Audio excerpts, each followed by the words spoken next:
नमस्कार, AGCN news पर आपका स्वागत है। मैं हूं मनीषा राणा। प्रस्तुत है आज का मुख्य समाचार। छत्तीसगढ़ में बड़ा नक्सली ऑपरेशन, बीजापुर और कांकेर में 30 नक्सली ढेर, 1 जवान शहीद। छत्तीसगढ़ के बीजापुर और कांकेर में सुरक्षा बलों ने नक्सलियों के खिलाफ बड़े ऑपरेशन को अंजाम दिया। नक्सलियों के साथ सुरक्षा बलों की जबरदस्त मुठभेड़ में कुल 30 नक्सलियों को ढेर कर दिया गया। बीजापुर पुलिस ने बताया कि बीजापुर दंतेवाड़ा सीमा पर गंगालूर पुलिस थाने के अंतर्गत वन क्षेत्र में मुठभेड़ के दौरान 26 नक्सली मारे गए हैं। वहीं 4 नक्सलियों को कांकेर में मार गिराया गया। हालांकि इसमें 1 जवान भी शहीद हो गए। बस्तर आईजी सुंदरराज पी ने पुष्टि की है।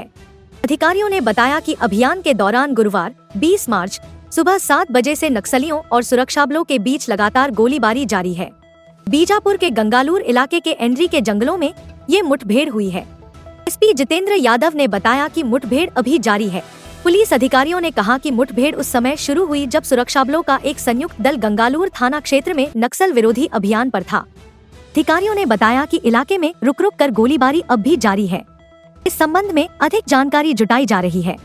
दरअसल बीजापुर और दंतेवाड़ा के सीमावर्ती इलाके में थाना गंगालूर क्षेत्र के अंतर्गत नक्सल विरोधी अभियान पर डीआरजी, एसटीएफ और सीआरपीएफ की संयुक्त टीम निकली थी। ऑपरेशन के दौरान गुरुवार सुबह माओवादियों और सुरक्षा बलों के बीच लगातार फायरिंग चली, जिसके बाद इलाके में सर्चिंग के दौरान मुठभेड़ स्थल से भारी मात्रा में हथियार और गोला बारूद के साथ 2 नक्सलियों के शव बरामद किए गए हैं। मुठभेड़ में बीजापुर डीआरजी के 1 जवान भी शहीद हो गए। बता दें कि पिछले कुछ समय में नक्सलियों के खिलाफ हुए एनकाउंटर्स में से ये बड़ा एनकाउंटर है। मुख्यमंत्री विष्णुदेव साय ने दावा किया है कि उनकी सरकार नक्सलवाद को खत्म करने की दिशा में तेजी से काम कर रही है।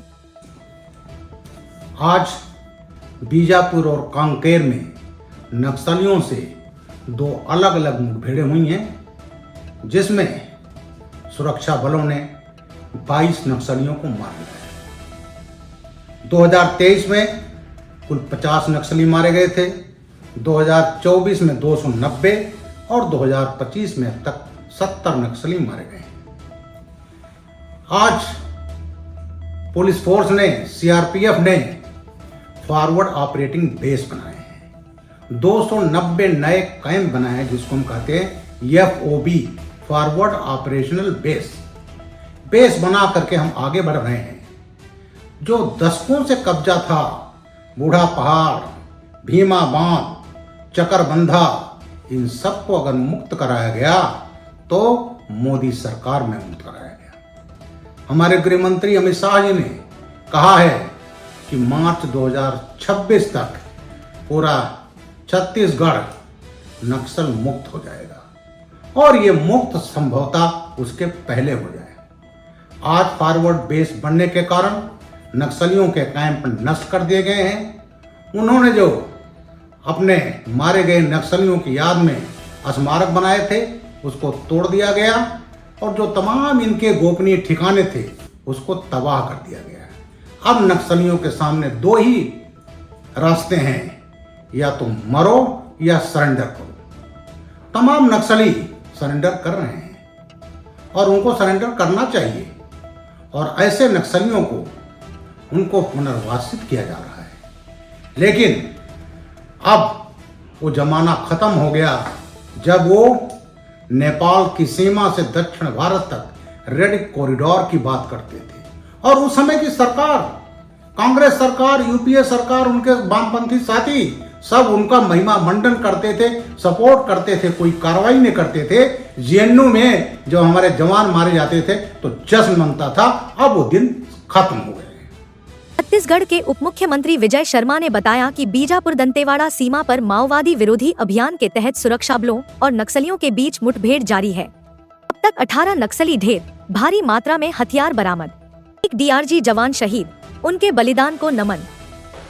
बीजापुर और दंतेवाड़ा का बीच का क्षेत्र है, गंगालूर क्षेत्र है, जहां पर आज सुबह से ही सर्च ऑपरेशंस चल रहे थे और उसमें फायरिंग आज सुबह से ही मुठभेड़ जारी था। अब तक 18 नक्सलियों के शव बरामद किए जा चुके हैं और एक हमारे जवान भी एक उसमें शहीद हुए। डीआरजी बीजापुर के जवान राजू ओयाम जी ये अभी शहीद हुए हैं। मैं शहीद परिवार के साथ पूरी सरकार खड़ी है। ईश्वर उनको संबल प्रदान करें। उन्होंने माँ भारती की सेवा के लिए, छत्तीसगढ़ महतारी की सेवा के लिए अपना सर्वोच्च बलिदान दिया है। साथ ही साथ विषय महत्वपूर्ण ये है कि 18 नक्सलियों के शव बरामद हुए हैं। मैं इसके लिए डीआरजी के जवान और बस्तर फाइटर्स के जवान और बीजापुर के सभी पूरी टीम को हृदय से शुभकामना देता हूँ। ये सब कुछ जवानों की भुजाओं की ताकत पर संभव है और बीजापुर के अभियान के साथ साथ अन्य स्थानों पर भी, जैसे कांकेर में भी एक सर्च ऑपरेशन चल रहा है, उसमें भी कुछ मुठभेड़ की सूचना मिलती है और भी जब सूचना इसकी आ जाएगी तो मैं इसको आपके सामने अवश्य रखूँगा। आज के लिए बस इतना ही। मुझे दीजिए इजाजत। नमस्कार।